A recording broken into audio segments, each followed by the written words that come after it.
नमस्कार, राज की बात में आपका स्वागत है। फारूक अब्दुल्ला, उमर अब्दुल्ला, महबूबा मुफ्ती, ये सारे लोगों ने जम्मू कश्मीर के खजाने को खाली किया है। धीरे धीरे इन लोगों ने खजाना लूटा और उसका बंदरबाट किया।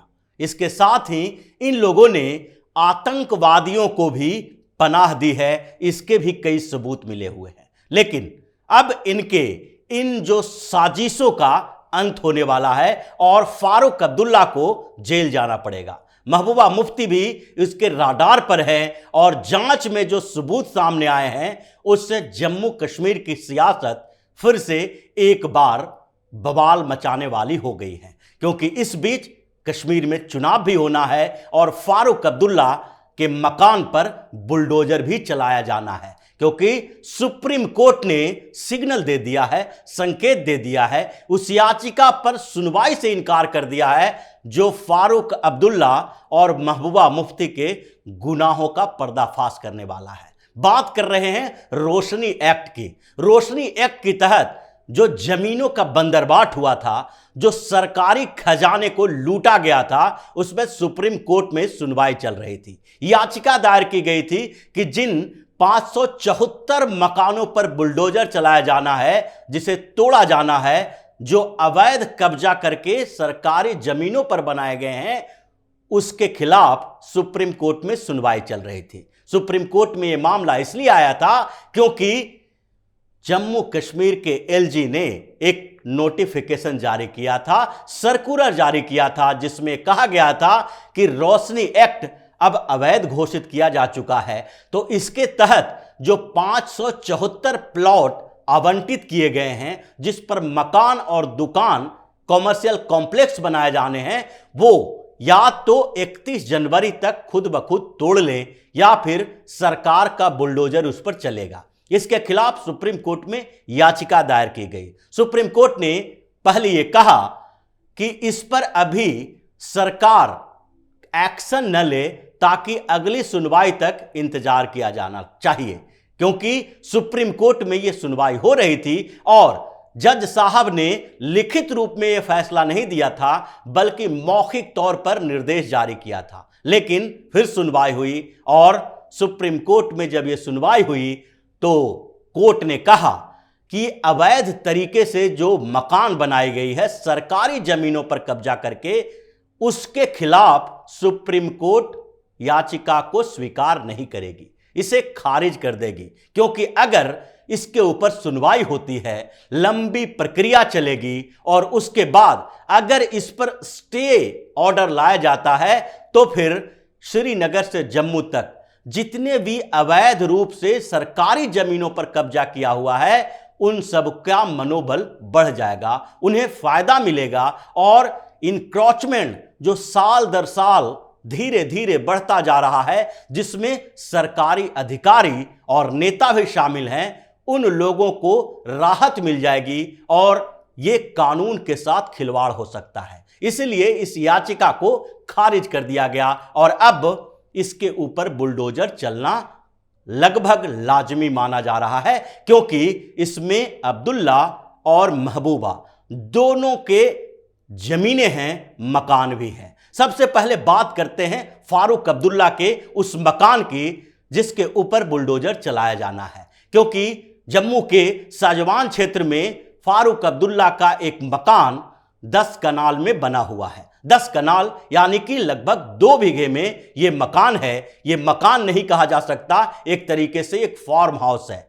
लेकिन इस फार्म हाउस में जो ओरिजिनल जमीन है, जिसे फारूक अब्दुल्ला ने खरीदा था, वो जमीन केवल 3 कनाल की है। 7 कनाल जमीन जो है वो फॉरेस्ट एरिया का कब्जा किया हुआ है, यानी वो जंगल का क्षेत्र था, उसके किनारे फारूक अब्दुल्ला ने 3 कनाल जमीन खरीदी और चूंकि वो सीएम रहे हैं, खानदानी सीएम रहे हैं, 3 पीढ़ी तक उनके परिवार में शेख अब्दुल्ला, फारूक अब्दुल्ला, उमर अब्दुल्ला सारे मुख्यमंत्री हैं और उसके बाद यह भी माना जा रहा है कि आगे भी जम्मू कश्मीर की सियासत में अब्दुल्ला और महबूबा परिवार का वर्चस्व लगभग बना रहेगा। तो इसीलिए इनके ऊपर कोई कार्रवाई नहीं हो सकती है और यही सोचकर इन लोगों ने 7 कनाल फॉरेस्ट एरिया की जमीन पर कब्जा कर लिया। और फिर जब 2001 में Jammu Kashmir state land act आया, जिस समय फारूक अब्दुल्ला सीएम थे, तो उस एक्ट को रोशनी एक्ट कहा गया,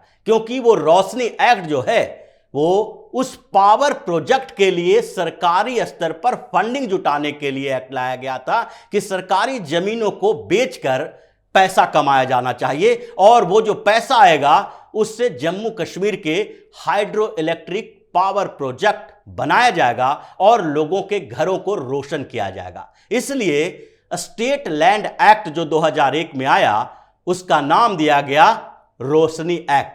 इस एक्ट के तहत जमीनों का बंदरबाट किया गया। यह बताया गया कि 1990 से पहले जो जमीन अवैध तरीके से सरकारी जमीन का कब्जा किया हुआ है, वो चाहें तो इसे पैसा देकर अपने नाम से करवा सकते हैं, यानी उनके नाम से वो रजिस्ट्री हो जाएगी।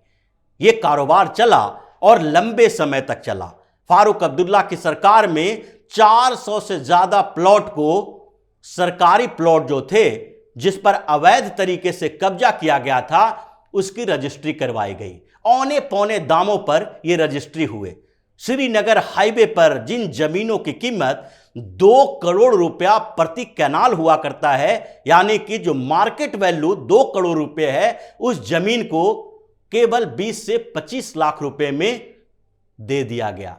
ये सरकारी अधिकारी भी थे, नेता थे, उसके परिवार, उसके संबंधी और कुछ बिजनेसमैन थे। इन सारे लोगों ने कॉन्स्पिरेसी की और 2 करोड़ की जमीन मात्र 20 से 25 लाख में बेच दी गई। ये जो बीच का पैसा था उसका भी बंदरबाट किया गया। ये लगातार चलता रहा। फारूक अब्दुल्ला के सरकार में 400 से ज्यादा प्लॉट ऐसे थे जिसको बेची गई और वो जमीनों पर अवैध तरीके से जो कब्जे किए हुए थे, वो कब्जे को वैध यानी कानूनी दर्जा दे दिया गया। उसके बाद कांग्रेस और पीडीपी की सरकार आई। महबूबा मुफ्ती को भी लगा कि ये तो बहुत बड़ा कारोबार है, क्योंकि इससे सरकारी खजाने को जितना भी नुकसान हो, लेकिन 2 तरह के फायदे इससे होने वाले हैं। एक फायदा तो यह है कि जो अपने लोग हैं, नेता हैं, करीबी हैं, रिश्तेदार हैं, उनको इनाम से जमीनें दे दी जाएगी, प्लॉट अलॉट कर दिया जाएगा। और दूसरा फायदा यह है कि इससे पार्टी को भी पैसा मिलेगा और इनके जेब भी भरेंगे। इसलिए 1990 का जो कट ऑफ डेट तय किया गया था, महबूबा मुफ्ती की सरकार ने उसे बढ़ाकर 2004 कर दिया।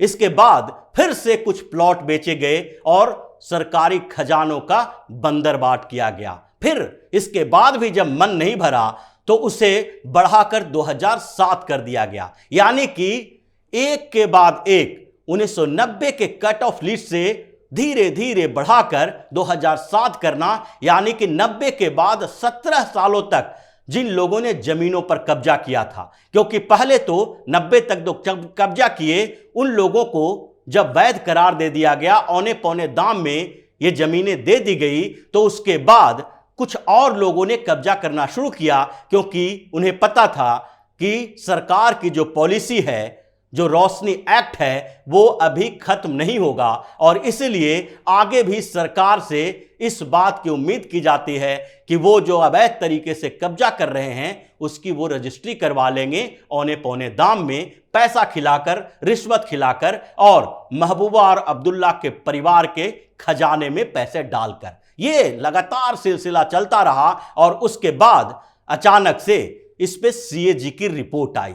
कैग की रिपोर्ट ने जम्मू कश्मीर के सियासत में भूचाल ला दिया, क्योंकि यह 2014 का मामला है। उस समय केंद्र में मोदी की सरकार आ गई थी और जम्मू कश्मीर में जो लंबे समय से घोटाले चल रहे थे उस पर नजर भी थी और इसलिए जब कैग की रिपोर्ट आई तो इसे शुरुआती दौर पर विधानसभा में पेश करने से रोका गया। कुछ समय तक रोका गया, लेकिन बजट सत्र में इसे पेश किया गया तो पता चला कि यह छोटा मोटा घोटाला नहीं है, बल्कि यह घोटाला तो 25,500 करोड़ रुपए के है। क्योंकि कैग की रिपोर्ट में यह सामने आई बात कि जिन जमीनों को 574 से ज्यादा प्लॉट जिन्हें रजिस्ट्री कराई गई है वो जमीनें जो है उससे केवल 76 करोड़ रुपए सरकारी खजाने में आए हैं।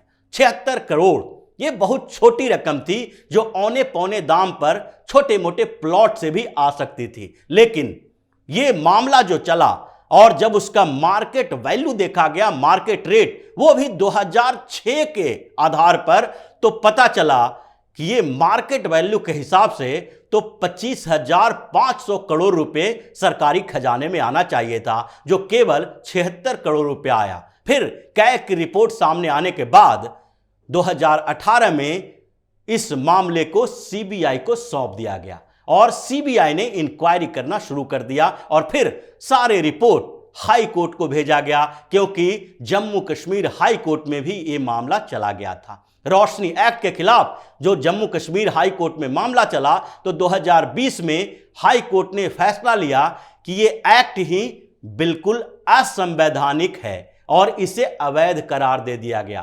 क्योंकि यह एक्ट इलीगल प्रॉपर्टी को लीगल करने का एक तरीका था जिसमें भारी लूट खसोट मचाई गई थी। और इसलिए जब जम्मू कश्मीर हाई कोर्ट ने इसे अवैध घोषित किया, और उस समय किया जब जम्मू कश्मीर में यूनियन टेरिटरी बना दिया गया था, वहां उपराज्यपाल थे जो केंद्र सरकार के तहत आते हैं, और अब उसके ऊपर कार्रवाई भी तेजी से होने लगी और फिर सारी प्रॉपर्टी जो थी उसकी लिस्ट तैयार की गई और फिर नोटिस भेजे गए और सरकार ने सर्कुलर जारी किया कि जो रोशनी एक्ट के तहत जमीनें खरीदी गई है वो सारे अवैध हैं, तो उन सब पर बुलडोजर चलाया जाएगा।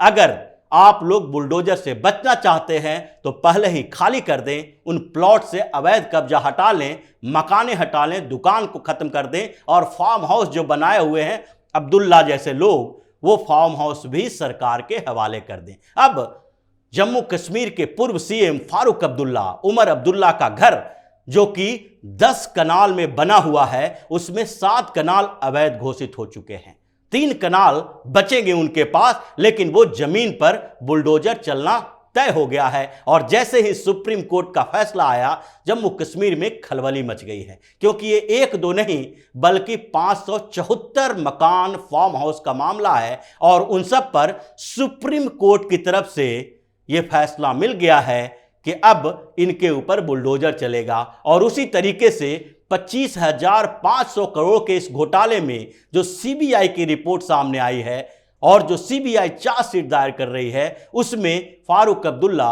और महबूबा मुफ्ती का भी नाम है। यानी दोनों के ऊपर बड़े घोटाले दर्ज किए गए हैं और इन दोनों को जेल जाने का रास्ता तैयार किया जा रहा है। अब एक तरफ जम्मू कश्मीर में चुनाव होने वाला है, गुपकार गैंग बना हुआ है, गुपकार गठबंधन में महबूबा और अब्दुल्ला दोनों हैं, उसके साथ सीपीएम जैसी पार्टियां हैं, वहां के कुछ और रीजनल पार्टियां हैं। लेकिन इन लोगों ने तय किया कि भारतीय जनता पार्टी की सरकार किसी तरीके से जम्मू कश्मीर में न बने। इसके लिए सब लोग जो लगभग 20-30 सालों से एक दूसरे के खिलाफ चुनाव लड़ते रहे हैं, एक साथ हो गए, इकट्ठे हो गए, क्योंकि इन्हें पता है कि अगर कश्मीर में भाजपा की सरकार बन गई तो न केवल इनके सियासत का अंत होगा, बल्कि ये जो सालों से भ्रष्टाचार में लिप्त रहे हैं, आतंकियों का साथ दे रहे हैं, इन लोगों की कुंडली खुल जाएगी और इनके ऊपर इतने मामले दर्ज होंगे कि ये केवल हाउस अरेस्ट नहीं होंगे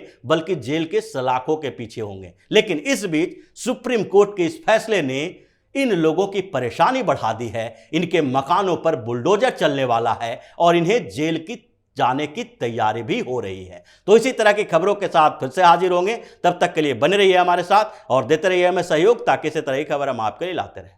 धन्यवाद।